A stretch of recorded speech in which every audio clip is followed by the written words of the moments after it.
1996 से मीनाक्षी की शुरुआत हुई महज एक छोटे से कमरे से। तो मैम कैसा रहा आपका ये पूरा दौर, कैसे शुरुआत हुई, कुछ हमें इस बारे में बताएं। कोई भी मैं वर्किंग वुमन देखती थी, चाहे वो टीचर हो, बैंक में काम करती हो, चाहे वो डॉक्टर हो, मतलब मैं जितने भी अधिकारी ऐसी लेडीज को देखती थी, हर वो लेडी मेरे लिए प्रेरणा स्रोत होती थी जी। और मेरा नेचर इस इंडस्ट्री के अगेंस्ट था। अब तो मीनाक्षी ब्यूटी पार्लर एक ब्रांड बन गया है, तो इस ब्रांड की आइडेंटिटी को मेंटेन करके रखना कितना चैलेंजिंग है? सबसे इम्पोर्टेंट है आपकी टीम। आप अकेले नहीं हैं, आपके साथ टीम है। टीम को रिटेन करना बहुत बड़ा चैलेंज है। मैम एक महिला उद्यमी होने के नाते उस प्रोस्पेक्ट में भी आपको अलग तरीके के चैलेंजेस आते रहे? कानूनी चैलेंजेस बहुत आए जिसके बारे में हम बिल्कुल नहीं जानते थे। जीएसटी क्या होता है, टीडीएस क्या होता है। बहुत से पार्लर्स तो खुल ही रहे हैं, बहुत लोग ये ब्यूटी इंडस्ट्री में आ रहे हैं, लेकिन बहुत से पार्लर खुल के बंद भी हो जाते हैं। कहाँ गलती करें, उनके लिए आप क्या सीख देना चाहेंगे? जब आपका क्लाइंट आ रहा है और आप खुशी आप सर्विस नहीं दे रहे हो, क्लाइंट अपना बनाना ये सबसे बड़ा चैलेंज है कि क्लाइंट आपके पास आए तो वो कैसे आ रहा है और आने के बाद क्या वो और 10 लोग को लेकर आ रहा है, क्या वो एक बार आया तो क्या आपके पास और बार बार आ रहा है। Meenakshi beauty salon and academy का मिशन क्या है, कहाँ जाना चाहता है? मेरे को हमेशा रहता है कि हमारे भारत देश की सारी महिलाओं को काम करना चाहिए और इससे न केवल परिवार बल्कि समाज, हमारा प्रदेश और देश सबका उत्थान है। अगर इस देश की पूरी आबादी काम करेगी तो इस देश को महाशक्ति बनने से कोई नहीं रोक सकता।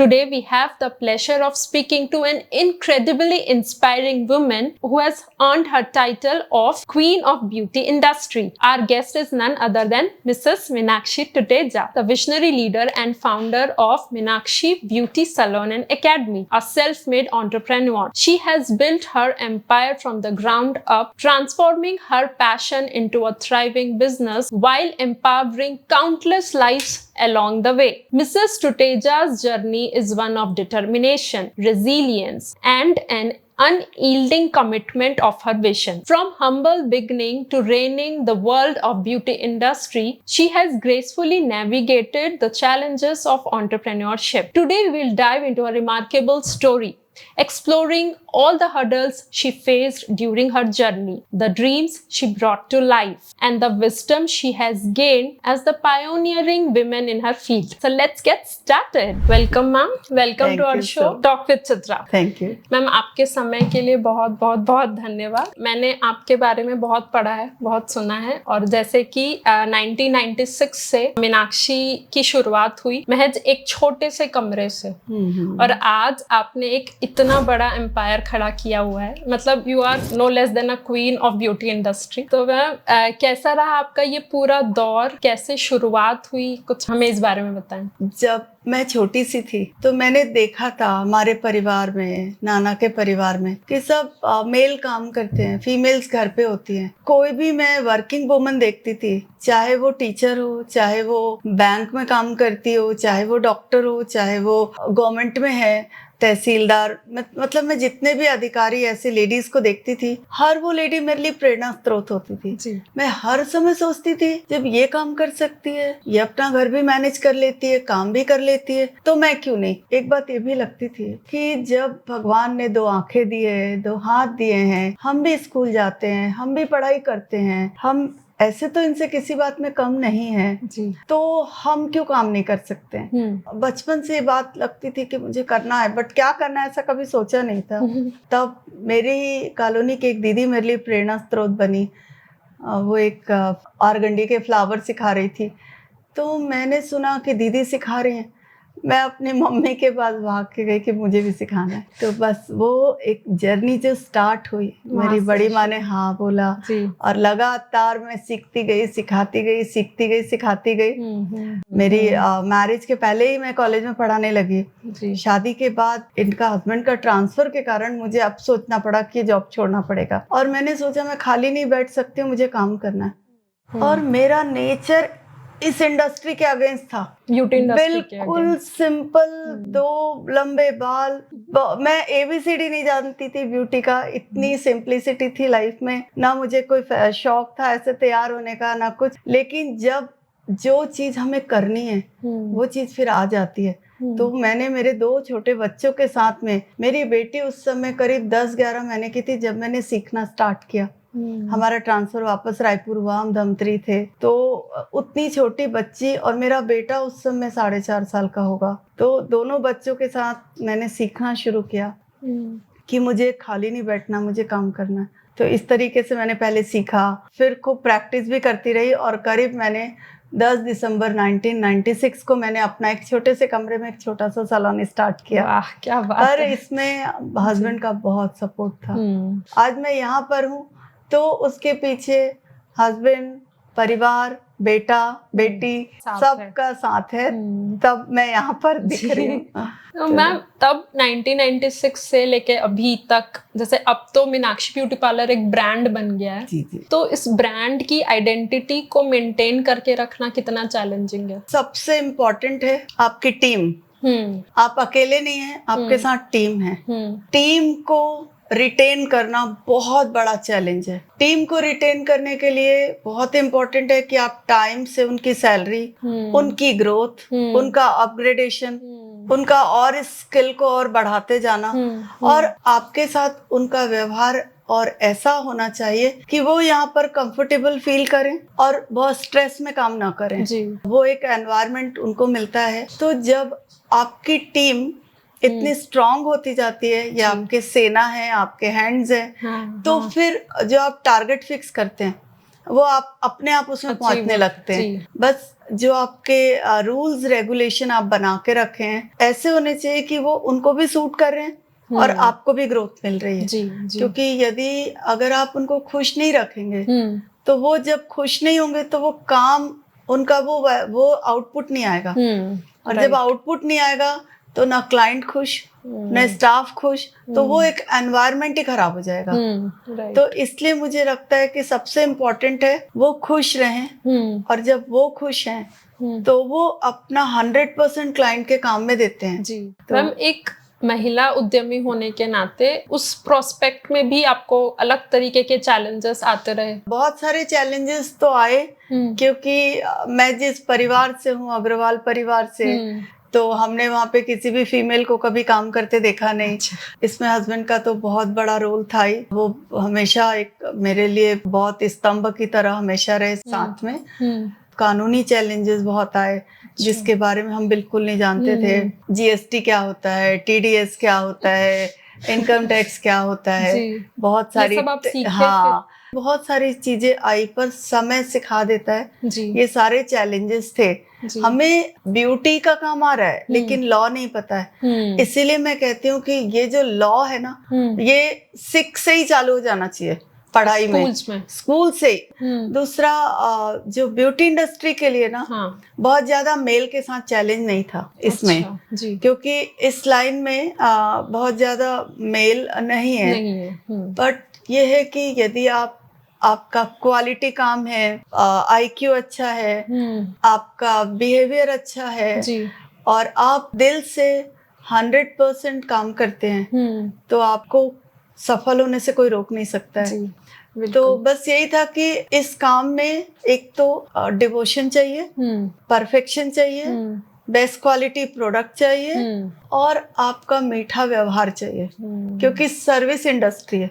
जैसे अभी बहुत से पार्लर्स तो खुल ही रहे हैं, बहुत लोग ये ब्यूटी इंडस्ट्री में आ रहे हैं या कोशिश कर रहे हैं, लेकिन बहुत से पार्लर खुल के बंद भी हो जाते हैं। कहाँ गलती कर रहे हैं, उनके लिए आप क्या सीख देना चाहेंगे? जब आपका क्लाइंट आ रहा है और आप उसने खुशी आप सर्विस नहीं दे रहे हो, या आप जब वो आ रहा है आप बाहर हो, आप स्टाफ के भरोसे प्रॉपर सामान आपका खत्म हो रहा है, वापस आ रहा है कि नहीं, और कस्टमर बनाना, क्लाइंट अपना बनाना, ये सबसे बड़ा चैलेंज है कि क्लाइंट आपके पास आए तो वो कैसे आ रहा है, और आने के बाद क्या वो और 10 लोग को लेकर आ रहा है, क्या वो एक बार आए तो क्या आपके पास और बार बार आ रहा है। जी। तो इसके लिए आपका मन भी शुद्ध होना चाहिए, मन में प्रेम होना चाहिए। और जो दिल से काम नहीं किया, आप पूरा स्टाफ के भरोसे छोड़ दिया, तो फिर वो काम में आपको उतनी सफलता नहीं मिलेगी जो आप चाहते हो। एक जो छोटी सी मीनाक्षी जी थी, वो सेल्फ इंडिपेंडेंट होना चाहती थी, फिनेंशियली इंडिपेंडेंट होना चाहती थी, बट अब इतनी बड़ी ब्रांड की मालकिन होने के बाद Meenakshi beauty salon and academy का मिशन क्या है, कहाँ जाना चाहता है? मेरा यही बहुत उद्देश्य रहता है कि हमारे भारत की हर महिला काम करे, फाइनेंशियली स्ट्रांग हो। देखिए, अगर एक महिला फाइनेंशियली स्ट्रांग होती है तो उसके घर के लिए बहुत बड़ा सपोर्ट होता है। आज आप देख रहे हो बच्चों के मेडिकल में कितना खर्चा है, पढ़ाई में कितना खर्चा है, हर चीज एक्सपेंसिव होती जा रही है। तो जब दोनों मिलके काम करते हैं तो वो घर की फाइनेंशियली स्थिति और बहुत स्ट्रांग हो जाती है। तो एक तो मेरे को हमेशा रहता है कि हमारे भारत देश की सारी महिलाओं को काम करना चाहिए, और इससे न केवल परिवार बल्कि समाज, हमारा प्रदेश और देश सबका उत्थान है। अगर इस देश की पूरी आबादी काम करेगी तो इस देश को महाशक्ति बनने से कोई नहीं रोक सकता। फिर भी इतने फास्ट पेस ग्रोइंग मार्केट के साथ खुद को अपस्किल करके रखना, अपग्रेडेड रखना, आप क्या समझती है कितना जरूरी है, कितना बड़ा रोल प्ले करता है? अपग्रेडेड तो रखना ही पड़ता है। अगर हम अपग्रेडेड नहीं होंगे तो हमें कब हम पीछे रह जाएंगे या उसको कहे कि आपको दुनिया ही फेंक देगी। तो इसके लिए हमको हमेशा ये देखना पड़ता है, जो भी लेटेस्ट क्लासेस होती है, सेमिनार्स होते हैं, फॉरेन कंट्री से टीचर्स आते हैं जो इस इंडस्ट्री के एक्सपर्ट होते हैं, हम लोग लगातार उनकी क्लासेस ज्वाइन करते रहते हैं। अच्छा। क्योंकि आपको हमेशा पढ़ना है, हमेशा सीखना है, तो इसका एंड नहीं। तो आपको पता चलता है अभी नई चीजें क्या आ रही है और क्वालिटी चीजें क्या आ रही है। पर हर चीज तो आप यूज नहीं कर सकते। चीजें तो बहुत, स्किन केयर हो, चाहे मेकअप इंडस्ट्री हो, चाहे हेयर केयर हो, पटा पड़ा है मार्केट पर। हम जो यूज कर रहे हैं क्या वो बेस्ट क्वालिटी है और क्या वो रिजल्ट अच्छा दे रही है क्लाइंट को? तो फिर आपको उसमें चलते रहना है कि हर चीज जरूरी नहीं कि आप रख सको हर चीज। यहाँ पे मैं एक सवाल और करना चाहूंगी कि फेक प्रोडक्ट्स या पुअर क्वालिटी प्रोडक्ट्स, या बोले कि जो खराब टाइप के ब्यूटी ट्रीटमेंट्स कुछ पार्लर्स वाले देते हैं, उस पे आपका क्या कहना है? और मतलब किस तरीके से आप लोग कस्टमर के सेटिस्फैक्शन को लेकर किस तरीके से आगे बढ़ते हैं और वो कैसा एक चैलेंज बना रहता है? देखिए, अभी इस इंडस्ट्री में सारे तरह के प्रोडक्ट, अगर हम अब मेकअप में देखेंगे तो उसी ब्रांड के सब first copy, second copy, same packaging और अंदर पूरा नकली माल रहता है। ये तो आपको अपने विवेक से जज करना है कि क्या जिससे मैं प्रोडक्ट परचेस कर रही हूँ वो ऑथराइज्ड डीलर है या वो उसका शोरूम है जहाँ से मैं ले रही हूँ। एक बात। दूसरा, स्किन केयर बहुत लो क्वालिटी के भी आ रहे हैं। इसमें आपको बहुत ध्यान रखना है। आप जिस प्रोफेशन में बैठी हैं, लोगों से पेमेंट ले रही हैं उनके स्किन को और बेटर करने के लिए। आप उनको, और आपका जो काम ही है उनको सुंदर बनाना और खुशियां देना। तो मुझे लगता है कि हम अपने वैल्यूज के साथ कभी भी छेड़छाड़ नहीं करें। आप जितना अपना ट्रस्ट बना के चलेंगी, क्वालिटी प्रोडक्ट यूज करेंगी, क्लाइंट को वो चेहरे पे दिखता है, तो देख के काम करना है। मैं हमेशा सलाह देती हूँ सबको। और मैम, जैसे आपने अभी बोला कि अभी सबको सुंदर दिखना है, self grooming has become a part of lifestyle. बिल्कुल, हाँ। लेकिन आजकल एक चीज ये भी देख रहे हैं कि स्कूल गोइंग बच्चियां जो हैं वो भी मतलब अभी से पार्लर में एक्सपोज हो रही हैं। तो आपको क्या लगता है, एज को लेकर कुछ सीमाएं बनी हुई रहनी चाहिए? ये जो समय ऐसा है कि हर इंसान बॉडी कॉन्शियस है। सबको लगता है मैं और सुंदर दिखूं, अपनी स्किन वो और गोरा दिखना चाहता है, पर जहां पर चाहिए, फिटनेस चाहिए, वो वहां पे ध्यान नहीं देगा। पर चेहरे को लेके तो और बालों को लेके सभी कोई क्रेजी रहते हैं। हर चीज की एक सीमा रेखा होती है, हर चीज की एक मर्यादा होती है। बच्चों के लिए पेरेंट्स और ब्यूटिशियन दोनों को समझना चाहिए इस एज में जो बहुत आवश्यक है। जो हमारे लिए समस्या आ रही है उसका समाधान चाहिए तो वो ठीक है, पर अगर जो टाइम पढ़ने का है, जो टाइम विद्यार्थी जीवन का है, अगर मैं अपना ध्यान को फैशन की तरफ ले जाऊंगी तो मैं उस गोल में आगे नहीं बढ़ पाऊंगी। जी। क्योंकि एज अलग अलग होती है। जब पढ़ाई का टाइम है तो मुझे सिर्फ पढ़ना है। करो। जब हम गृहस्थ में आ जाते हैं तब आप फैशन भी करो, आप तब फ्री हो, आप अपनी गृहस्थी भी देखो जी।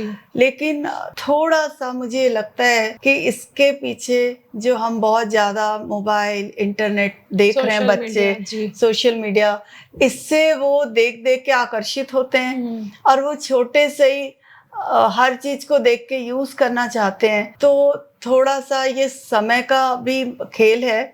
तो इसमें हम पेरेंट्स को बहुत प्यार से बच्चों को हैंडल करना चाहिए और ब्यूटिशियंस को भी सही रास्ता बताना चाहिए। जी मैम, जैसे छोटे छोटे शहरों की जो लड़कियां होती हैं जो अपनी लुक्स को लेके, ओवरऑल पर्सनालिटी को लेके बहुत खुद को अंडर एस्टिमेट सा करती हैं और उनको मतलब उनका इतना एक्सपोजर भी नहीं हो पाता, तो उनके लिए आप कुछ ऐसे यूजर फ्रेंडली मतलब जो उनके बजट में आ जाएं, ऐसे कुछ ब्यूटी हैक्स अगर आप उनको सजेस्ट करना चाहेंगी? चाहे वो गांव की हो चाहे शहर की हो, सबसे बड़ी बात है कि हमें ये नहीं समझना चाहिए कि अगर मैं सांवली हूँ, मैं या मेरी हाइट कम है या मैं ज्यादा एकदम दुबली हूँ तो मैं कम सुंदर हूँ। नहीं, तो देखिए जो गॉड ने दिया है नैन नक्श उसको कोई बदल नहीं सकता। थोड़ा रूटीन केयर कर सकते हैं लेकिन बजट फ्रेंडली भी, जरूरी नहीं कि हम हायर प्रोडक्ट में ही जाएं। मीडियम रेंज के भी बहुत क्वालिटी प्रोडक्ट आते हैं बट किसी से सही गाइडेंस लेकर वो कर सकते हैं। स्किन के ट्रीटमेंट को लेकर भी आजकल हर तरीके के ट्रीटमेंट सबके लिए अवेलेबल है।